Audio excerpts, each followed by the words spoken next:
चंदूर येथे घोडागाडी शर्यतीत बंडू शिरुगुप्पे यांनी मारली बाजी.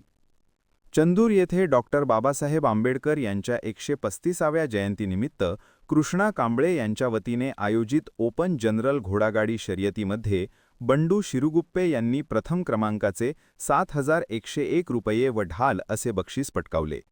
अमोल जमदाडे यांनी द्वितीय 5,101 रुपये व ढाल असे बक्षीस पटकावले.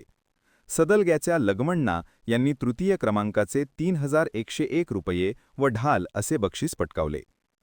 नवतर घोडागाडी शर्यतीत मांजरीच्या अविनाश यांनी प्रथम क्रमांकाचे 4,101 रुपये व ढाल, मंगावतीच्या श्री चव्हाण यांनी द्वितीय क्रमांकाचे 3,101 रुपये व ढाल, तर औरवाडच्या बरकत मुल्ला यांनी तृतीय क्रमांकाचे 2,101 रुपये व ढाल असे बक्षीस पटकावले.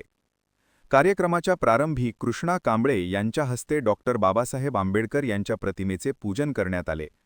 अनिल पाटील यांच्या हस्ते शर्यतींचा शुभारंभ करण्यात आला. यावेळी अनिल पाटील, मनोज खिचडे, शरद पाटील, अशोक जमदाडे, धनपाल कांबळे, बबन कांबळे, दगडू माने यांच्यासह शर्यत शौकीन उपस्थित होते. शर्यतीनंतर उपस्थित मान्यवरांच्या हस्ते बक्षीस वितरण करण्यात आले.